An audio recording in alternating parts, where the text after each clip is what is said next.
رښتیا وایي په هر حالت کې او دروغ نه ځان ساتي. الله تبارک وتعالی فرمایي یصلح لکم اعمالکم.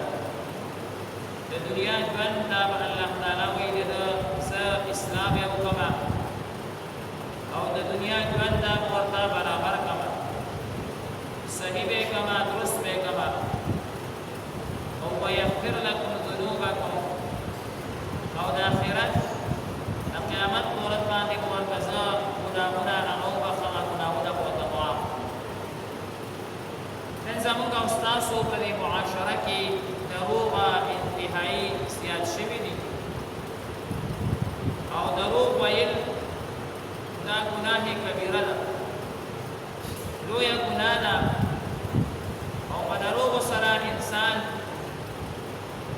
الله تبارک وتعالی په دربار کې ډېر مثبته درجه باندې پریږدي. حدیث مبارک کې راغلی نبی کریم صلی الله علیه وسلم فرمایي چې انسان رښتیا وایي تر دې پورې چې د ده نوم د الله تعالی په دربار کې صدیقینو کې ولیکلی دی. صدیقه دا ډېره لویه مرتبه ده.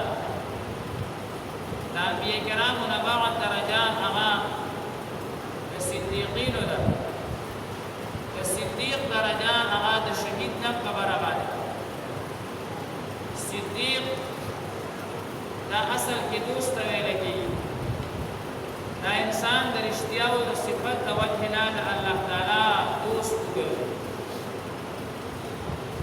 او چې کله یو انسان دروغ وایي د الله تعالی په دربار کې د جنوب ولیکلی شي کذاب، کذابینو کې به یې شمار شي. کذاب او کذابین دا څوک دي؟ دا هغه خلک دی چې دوی د انبیاء کرامو خبرې دروغ کړې وي. چې یو انسان دروغجن شي د دې د پیغمبر علیه السلام خبرې دروغ کوي. ځکه نبي علیه السلام د رښتیاو تعلیم ورکړی دی، د صدق تعلیم یې ورکړی دی او دې دروغ وایي. چې دې دروغ وایي ګویا دی د نبي علیه السلام تعلیمات هغه نه مني او دې سره سره دته به دنیا او آخرت کې هلاکت ملوي. حدیث کې دي چې صدق رښتیا ویل دا انسان ته نجات ورکوي او کذب دروغ ویل دا انسان هلاکوي. دنیا کې به هم هلاک وي او په آخرت کې به هم هلاک وي. نن د کشر نه مشر پورې او د لوی نه وړوکي پورې هر انسان هغه چې څه کاروبار کوي او څه کار هم کوي نو په هغې کې د دروغو نه کار کوي. وایي دروغو نه بغیر کار نه چلېږي. ټول ملک بلکې ټوله دنیا په دروغو باندې روانه. هر کس دا کوشش کوي چې د بل مال په دروغو سره لوټ کړو. مختلف طریقې د دروغو جوړی، حیلې او بانې کوي او دروغ وایي. دروغ ویل یاد ساتئ دا ګناه کبیره ده. دروغجن سړی د الله تعالی په دربار کې نه حاضرېږي، دا په ډایرکټ جهنم ته ځي. حضور صلی الله علیه وسلم نه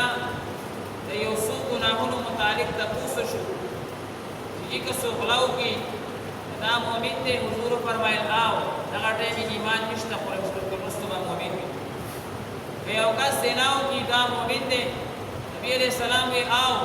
دغه ټیم ایمان نشته خو وروسته ورته ایمان راځي. داسې ډېر ګناهونو متعلق تپوس شو. نبي علیه السلام به وی او مؤمن دی ایمان یې پاتې کېږي. د دروغو متعلق تپوس شو. نبي علیه السلام څو پیرې وفرمایل دا دروغجن سړی مؤمن نشي پاتې، دروغجن سړی مسلمان نشي پاتې کېدی. دومره سخت وعید پرې راغلی دی چې بعضو روایاتو کې دي چې د دروغو د وجې نه د ایمان د ختمېدو خطر ده. انسان ایمان پرې ختمېږي. نن سبا هر څه کې دروغ، هره معامله کې دروغ، هر ځای کې دروغ. وړه اخله وي به دا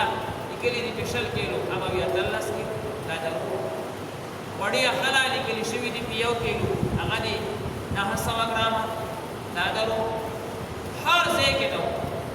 تیلو والا دروغ وایي کمپنیانو والا دروغ وایي بیلونو والا دروغ وایي کاروبارونو والا دروغ وایي کارخانو والا دروغ وایي نوکرو والا دروغ وایي حکومتونه دروغ وایي واړه دروغ وایي او لوی دروغ ټول ژوند په دروغو باندې روان دی هغوی ته مشکلات بس مشکلات به څنګه ختم شي چې دومره دروغ هغه ویلی کېږي په دې پاکستان کې چې د دې یو بدبویي ده یو څښاک بوی د دې دروغو روان دی یو عالم چا تپوس کو چې پخوا زمانه کې به چا غیبت کو یا به دروغ وي د خولې نه به بدبویي ته اوس هغه بدبویي نه محسوسېږي وجه څه ده وایي ځکه چې هر څوک دروغ وي او هر څوک غیبت کوي د هر چا د خولې نه دا بدبویي روانه ده هغه محسوسېدلې ختم شي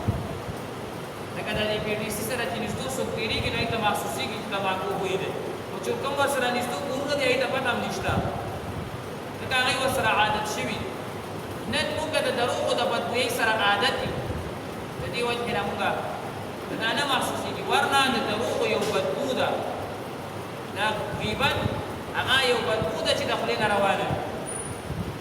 پکار ده چې موږ او تاسو د دروغو نه منو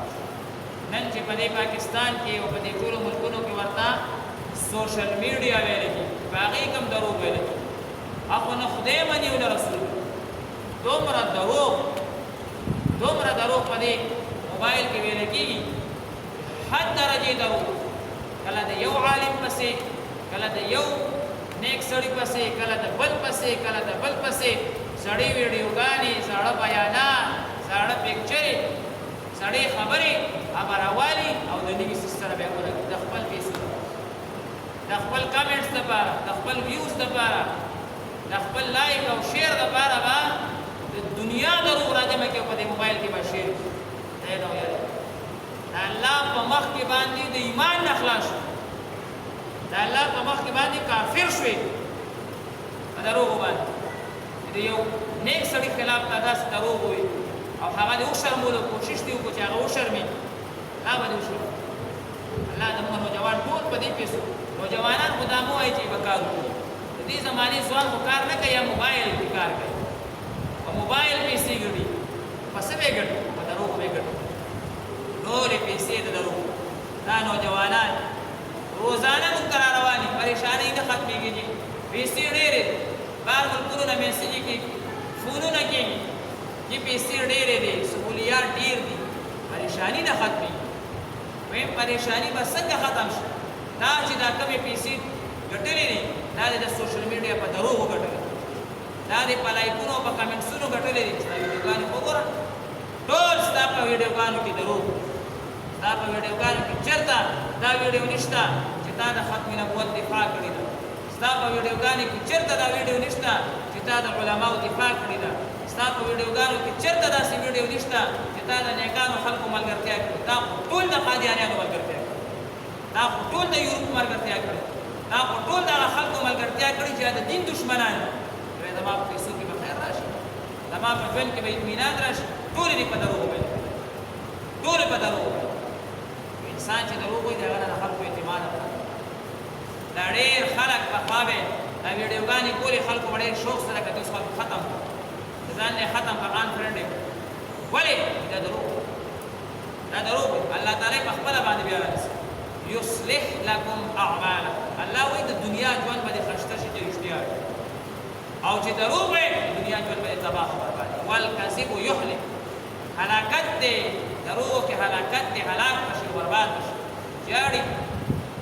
موږ چې واړو په سکول کې به مو وي یو شپانکي او هغه وایي زه دا خلک دوکه کوم د کلي دا خلک او بلا ګړې بېزې وې یو غر ته وختو چغې شروع کړو راشئ کلو والا خلکو په ما زمری راغلی په ما زمری راغلی ټول خلکو را منډه کړه شپانکي غریب هغه زمری ورباندې راغلی ټول د کلي خلک راغلل چې څنګه راغله ور پورې خندا شروع کړه څنګه مې دوکه کوي څنګه مې دوکه کوي ټول لاړ دا غریب سړی دی وخوی مې نه پرېږده دروغ مې وویل دا څنګه راوستی دوه درې میاشتې بیا داسې ډرامه وکړه چغې والې راشئ په ما زمری راغلی راشئ په ما زمری راغلی ټول خلک راغلل چې ویې که د زمری مری نو هلکه څه حساب دی دوکه مې کوي بیا مې دوکه کوي بیا مې دوکه کوي ویې ښه د خپل استهزاء لپاره لکه نن چې په سوشل میډیا باندې د خلکو د خندولو لپاره دروغ شیر کېږي دغه شانتې هغه دروغ شیر شیر په درېیمه پیره کې په رښتیا زمری راغلو او ډېرې چغې یې ووالې چې راشئ په ما زمری راغلی دی یې وخوړه او ګډې بیزې یې ونه ټولې ماتې خلکو وی پرېږده چې وي پرېږده چې وي خوري که رښتیا هم وایي نه ورځو بیا چې رښتیا هم وایي بیا به دې څوک نه وایي دروغجن سړي رښتیا خبره هم بیا څوک نه وایي دروغجن سوشل میډیا والا د هغه رښتیا هم بیا څوک نه وایي خپل موبایل باندې احتیاط نن سبا خو شاید څه شی راشي او د ده د طبیعت مطابق زر به یې شیر کړي زر به پرې کامنټس ولیکي ماشاءالله به پرې ولیکي هغه دروغ وه د انسانداره خو نیمه خبره وه هغه د قادیانیانو دفاع وه هغه د ختم نبوت دشمني وه هغه د نیکانو خلکو دشمني وه او دا به ماشاءالله ولیکل او لایک دې مې وکړه او شیر دې کړه الله نه خوب پکار دنیا به دې برباده شي والکذب یهلک پیر اسلام دا نه دی ویلي چې دا دروغ په صرف په آخرت کې نقصان درکوي یهلک معنا دنیا به دې برباده شي آخرت به دې برباده شي چې موږ دروغ نه ځان خپلو معاملاتو کې دروغ نه ځان وساتو یو عالم وي زه د یو تیلو کمپنۍ ته لاړم ما ورته وي تاسو خلکو ته د 100 روپو تیل هغه چې ورکوئ نو د 800 ورکوئ دا ولې الله نه ویریږئ جی دغه کار کوو نو یو ډرم کې یو بیرر کې هغه 15000 روپۍ پیدا کېږي او چې رښتیا وایو نو زر پیدا کېږي رښتیا وایو زر پیدا چېرته زر او چېرته 15000 ما دې په دغه زرو کې به درته الله برکت واچوي لیکن موږ برکت منو نه موږ برکت نه منو موږ برکت څه ته وایو چې پیسې ډېرې شي دې ته برکت وایو برکت دې ته نه ویل کېږي ما ته خلک وایي برکت څه ته وایي زه ورته وایم ته برکت دې ته وایي د ګولیانو دې ژوند ته وګورئ به دې ته برکت وایي تاسو کې یو کس ما ته وښایي چې په 15000 میاشتې راکړي ګلاب یې 15 شپږ بچي ساتي الحمدلله دا د ملایانو د ژوند برکت برکت څه ته وایي په 2 لکه والا خلک جاړي بل ما ته یو کس راغی تنخوا مې لږ وه اوس مې حکومت درخواست وکړو 1,20,000 شوه اوس هم وخت نه تېرېږي دعا راته وکړه څو بجې دي وایي 2 بجې دي او 1,20,000 باندې وایي وخت نه تېرېږي بیا زموږ په دې 15 سره څنګه تېرېږي وایي ستاسو هغې کې برکت دی نو بیا تاسو خو برکت نه منئ تاسو برکت نه منئ برکت نو دې ته الله تبارک وتعالی دې موږ ته دروغ ونه رښتیا دې الله تعالی موږ ته